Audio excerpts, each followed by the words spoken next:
Hello, and welcome to the Jordan Warburton Occurrence. If you're new here, my name's Jordan. I started this podcast to talk openly about my experience with mental health and to keep learning and growing as a human as I, go along and evolve.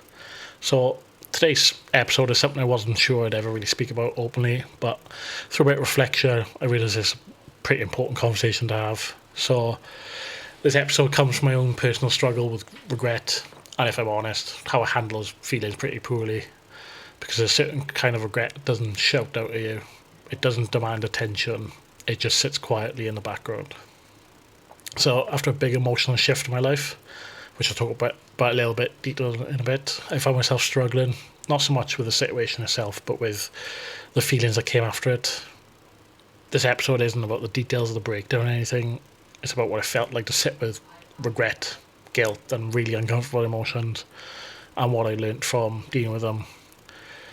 So, through my life, I've sat with regret for many different reasons, but the biggest one in my life that I think I've suffered probably was a breakdown of a marriage, and it was a really big emotional shift for me. I sort of got left alone with my feelings. I had my family and friends to turn to, but they weren't there 24/7, so the thoughts were just sort of latching their way into the back of my mind.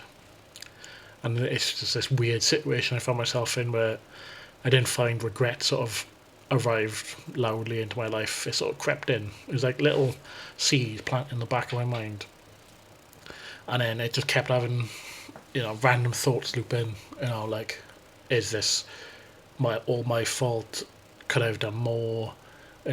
Really quiet moments. It became really heavy and really hard to deal with in the time. And I don't want this episode to be about blame or the juicy details of what's gone in my life, but I want it more to be how I struggled with the feelings. So I'm not here to explain my past, really. I'm just exploring my inner experience through these feelings. So let's go on to talk about what the struggle actually felt like. So it's this weird situation where, like I said, it was seeds were planted in my mind, and it didn't come knocking until much later on. Probably about 18 months after me and my wife split, and it just, I don't know. It felt like it was a bit unclear what was causing the regret, and it just came across as not so much redundant, but weird feelings of not good enough, I guess, and I didn't do enough, and I should have done more, and it led in this weird cycle where this guilt that I had didn't lead to any solutions in my life. It was just sort of looking for closure that I'd never get. So it just kept me wanting to do something with the feeling, and just constantly chasing after, clear myself of guilt. It was something that took me a while to figure out how to deal with it. I couldn't just snap my fingers and it was gone. I found myself then becoming frustrated at just being stuck in this loop and not being able to fix it. And I left this sort of probably in this weird past and present moment where I was thinking about the past, but it was blocking me from moving in the present and looking towards the future, because I just in this weird circle going through these different feelings of guilt, different reasons.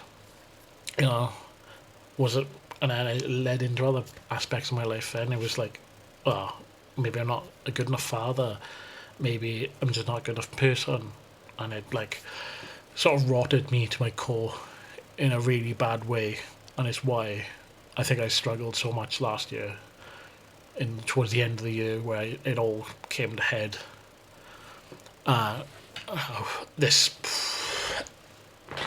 leads me into how I tried to escape it, rather than facing it.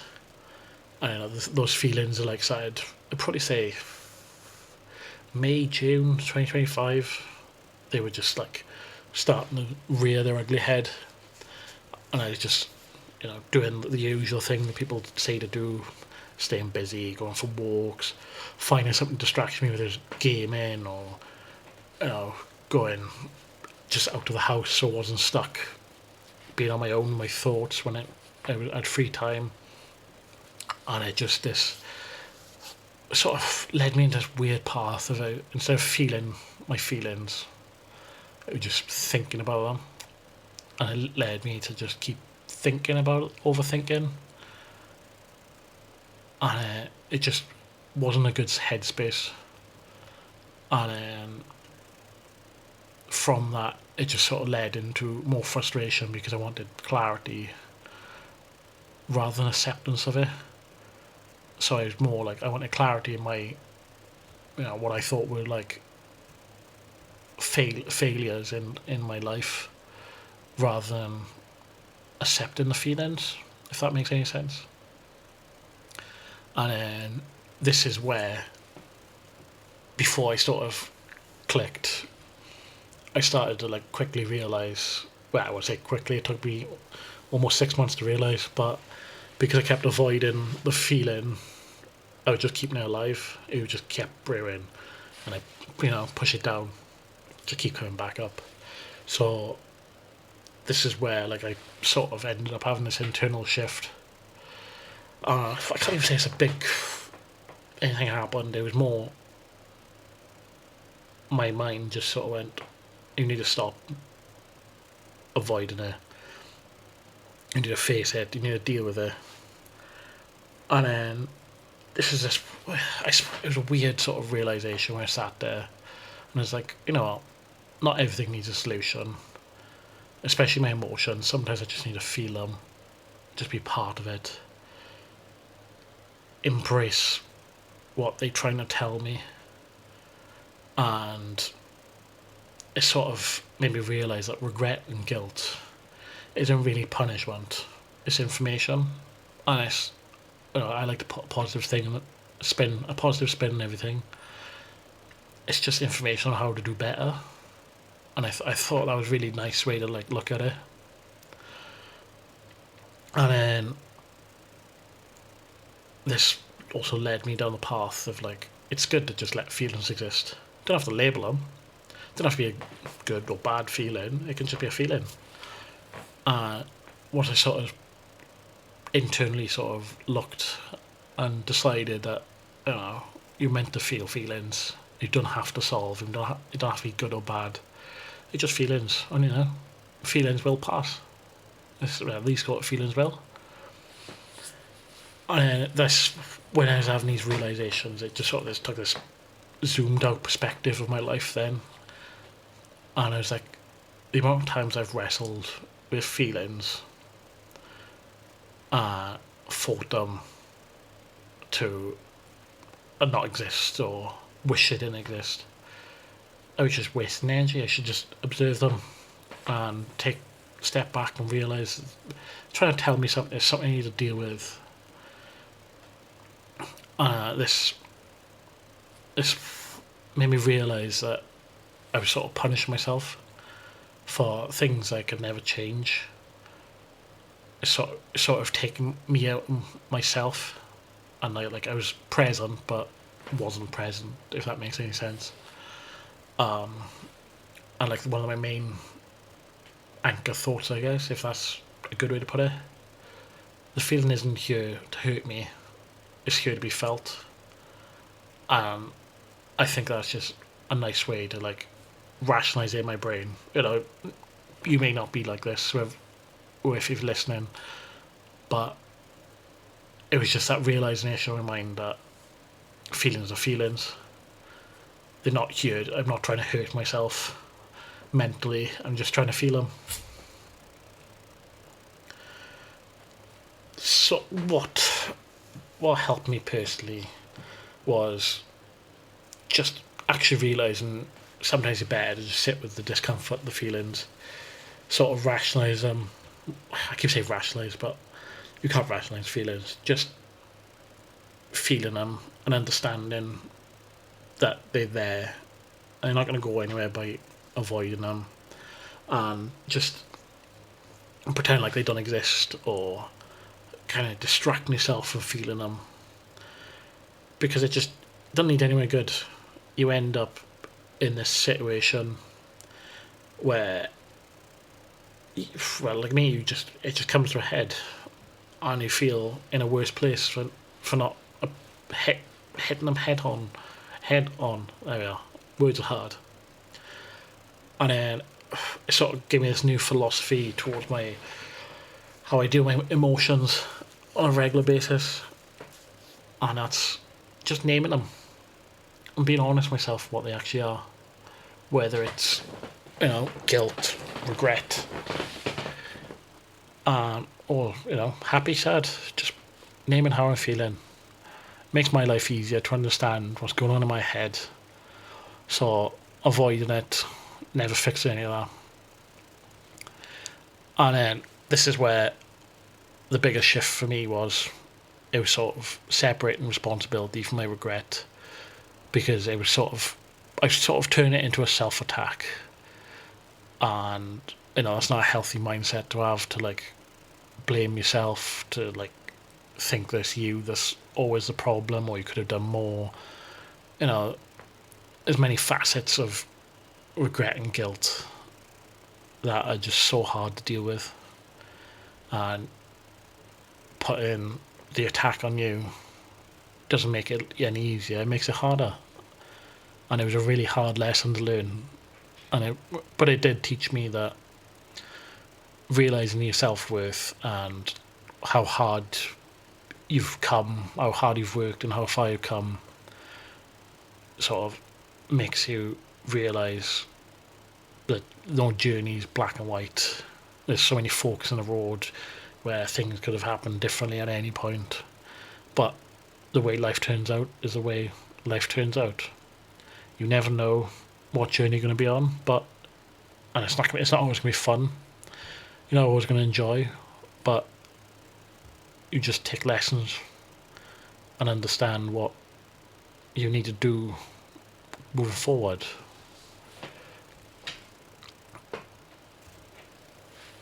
So I speak about healing a lot, and it's this weird thing where people say like you want to heal out loud, but it's never loud. It's quiet. It's sitting in your own storm. It's not like, oh, I gotta go here and I'm healed. It's magic, yay! It's like that. Sometimes you're gonna find a bend in the road that brings you back to, just before where you started. But don't mean you give up. You just keep going and figure out how to get past that hurdle, or bend in the road, or make a new road. You should enjoy yourself more. Take time for you. I spoke in one of my previous episodes about how I don't get much time, and I filled out the little time I do have with my kids, and then the time I don't have my kids, I was sort of sofa rotting and just not enjoying. I was just existing, and I was unhealthy because like I said, I went healing. I was just autopilot. I was like, I'll just sit on the sofa and do nothing, essentially. Watch TV, stay in the house all day, and nothing. And it just really affected my mental health in a bad way, living like that. And everyone goes on about 10-minute walk really helps, but the truth of it all, it does. Because I remember December, I woke up and I was like, I really don't feel great. Like, I'm feeling in a really dark place right now. So I went for a walk, and on our walk, I went just like, oh, you know what? Some of my friends got kids. I'm gonna go pick up some selection boxes and go drop them off. And then I'd done that, and then one of them was in. It was all on a whim. One of them was in for a cuppa, and it changed my mood for the day. It just felt so much better. And that's sort of when I went, this is what I need to do. I need to be out doing things and enjoying. And then this also led me into another step of acceptance where it's just like, no matter how much regret I feel, no matter how much I want to blame myself for life, I can't change it now. I've got to embrace it. I got to look at what I've learned, how I got to where I am, where my mental well-being's been for, you know, was almost 2 years, and understand that it's healing is a journey. It's never easy, and it's going to be hard, and it's going to be really hard sometimes. But you got to back yourself more. You got to put more pride into being happy for yourself.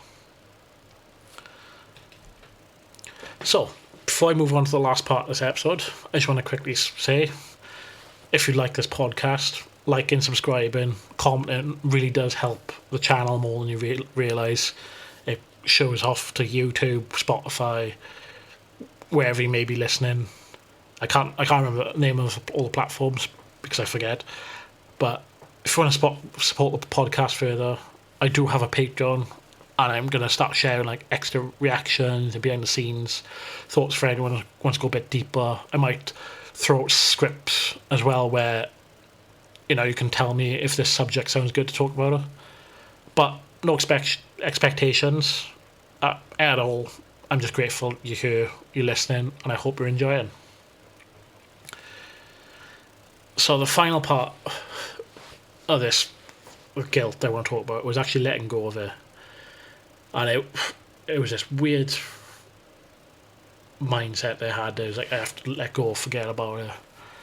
But that's not the right way to deal with it, because you can't forget about it. You can't throw away stuff that's happening in your life. You can't forget about it, and it does you no good.